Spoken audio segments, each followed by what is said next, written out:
June 20th, 451 AD. A field in northeastern Gaul, modern-day France. Two armies face each other across an open plain. On one side, Attila the Hun, the most feared military commander alive. His army, Huns, Ostrogoths, Gepids, Thuringi, estimated at 100,000 men. In 12 years of campaigning, he had never lost a battle. He had devastated the Balkans, reduced cities to ash, driven emperors from their thrones. On the other side, a Roman general named Flavius Aetius. His force, Romans, Visigoths, Franks, Burgundians, Alans, Saxons, roughly 80,000 men.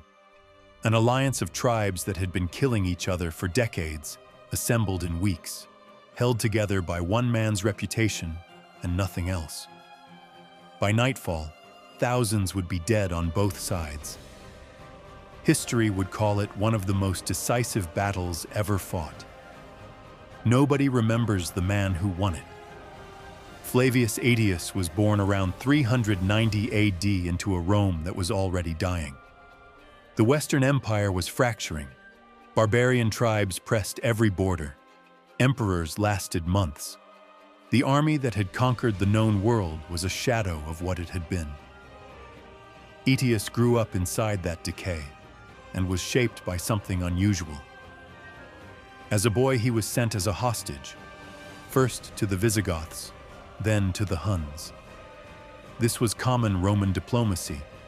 Send your children to live among your enemies as a guarantee of peace. Most hostages spent their years in gilded captivity, learning nothing useful. Aetius learned everything.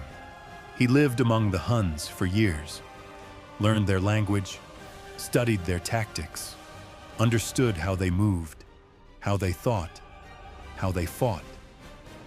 He formed a personal relationship with Attila himself. Two men who would one day face each other across a battlefield, who had once sat at the same fires. He returned to Rome fluent in the language of every tribe that threatened it. That knowledge would become the most dangerous weapon in the Western Empire's arsenal. By 430 AD, Aetius had risen to Magister Militum, the supreme military commander of the Western Empire. In practice, he was the most powerful man in the West. He spent the next 2 decades doing something no Roman general had managed before him, keeping the empire alive not through conquest, but through negotiation. Playing tribe against tribe, using Hun mercenaries to defeat Visigoths, using Visigoths to defeat Burgundians, maintaining a brutal, shifting equilibrium that kept the borders intact through politics rather than legions Rome no longer had. Edward Gibbon called him the terror of barbarians and the support of the Republic. His contemporaries called him the last of the Romans. He ruled the Western Empire in everything but name for 20 years. Then Attila moved west. In early 451 AD, Attila crossed the Rhine with his full force. The reasons were tangled: a disputed Frankish succession, a marriage proposal from the emperor's own sister, territorial ambitions that had run out of room in the east. The reasons did not matter to the cities in his path. He sacked Metz on April 7th. The Bishop of Rheims was killed at the altar of his own church. City after city burned across northern Gaul. His target was Aurelianum, modern-day Orleans, the strategic heart of Gaul. If Orleans fell, the road to the rest of the Western Empire was open. Aetius had weeks to respond. What he did in those weeks was the most remarkable feat of diplomacy in the history of the late Roman world. He went to the Visigoths, who had sacked Rome itself 30 years earlier, who had fought Roman armies for generations, who had no reason to trust a Roman general and every reason to let Attila weaken Rome before dealing with him themselves. Aetius convinced their king, Theodoric I, to march. Then the Franks, then the Burgundians, then the Alans.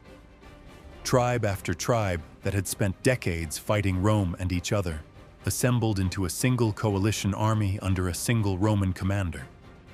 He had no legions to offer them, no gold large enough to matter. He had only his reputation, his personal relationships built over decades, and the argument that an Attila who destroyed Rome would turn on all of them next. They believed him. The coalition army moved on Orléans and arrived as the city was on the verge of falling.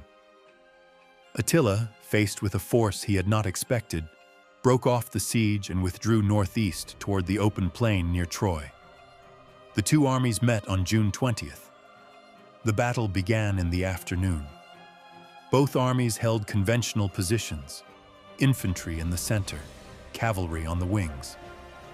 Attila placed himself and his elite Hunnic cavalry in the center. Aetius positioned the Visigoths on his right, the Alans in the center, and took the left himself with his Roman forces. There was high ground at the center of the field. Whoever held it controlled the battle. Aetius sent his forces for it first. They took it. Attila attacked. What followed was hours of close, brutal combat across the open plain. The Huns excelled at mobility and archery, fighting at range, withdrawing, striking again. On open ground against a stationary enemy, this was devastating.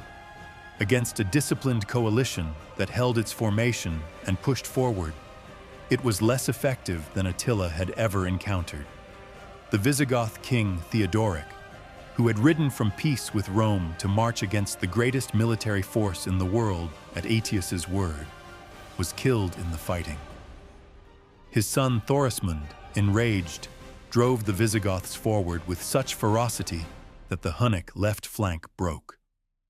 Attila fell back to his camp. He ordered his men to build a perimeter of wagons, a logger, a defensive ring. Inside it, for the first time in his military career, Attila the Hun was on the defensive.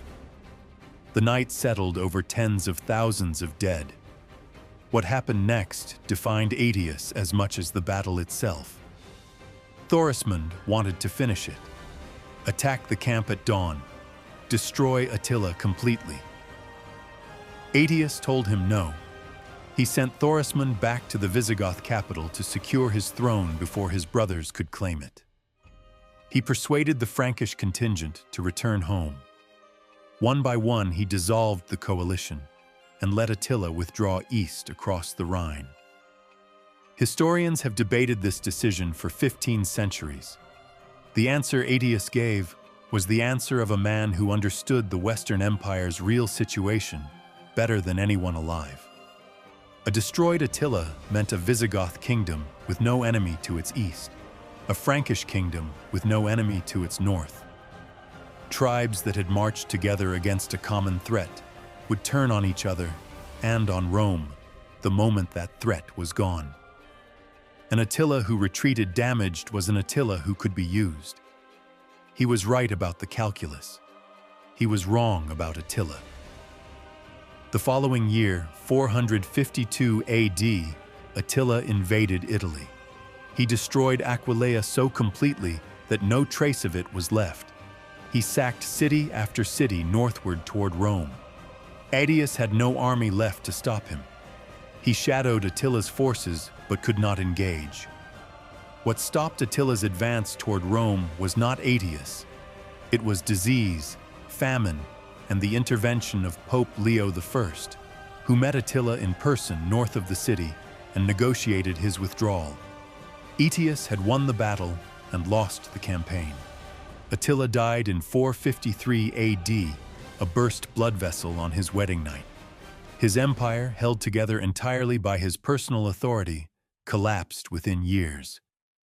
His sons fought each other for control and destroyed what he had built. The Hunnic threat to Western Europe was over. On September 21, 454 AD, Flavius Aetius went to the palace of Emperor Valentinian III to present his accounts. What happened next is recorded by multiple contemporary sources. The emperor, in his private chambers, drew his sword. he killed Aetius himself. The reasons given vary by source: jealousy of Aetius's power, the influence of a courtier named Petronius Maximus, who had his own ambitions, paranoia that had been building for years. What is consistent across every account is this: the man who had held the Western Roman Empire together for 20 years, who had assembled the coalition that stopped Attila, who had been called the last of the Romans by his own people, was murdered by the emperor he had spent his career defending. A Roman senator named Sidonius Apollinaris recorded the reaction when the news spread. "I know not what the emperor's motives were, but he appears to have cut off his right hand with his left." Valentinian III was himself assassinated 6 months later by 2 of Aetius's former bodyguards. The Western Roman Empire lasted another 22 years. It fell in 476 AD. The downstream effect of Flavius Aetius is the world you live in. Had Attila won at the Catalaunian Plains in 451 AD, had Aetius failed to assemble that coalition, failed to take that ridge, failed to hold those tribes together for a single afternoon, the Western Roman Empire falls not in 476, but in 451. There is no period of stabilization, no preservation of Roman legal structures, Latin language, or Christian institutional framework that formed the foundation of medieval Europe. The Renaissance does not happen on the same timeline. The scientific revolution does not happen on the same timeline. The political philosophy that produced democratic governance does not develop in the same way or at the same time. Every institution, every legal concept, every cultural inheritance that flows from Western Rome to the modern world passes through June 20th, 451 AD, through one man's ability to make enemies march together for a single afternoon. Flavius Aetius held the line. Then the emperor he saved killed him for it. History called him the last of the Romans.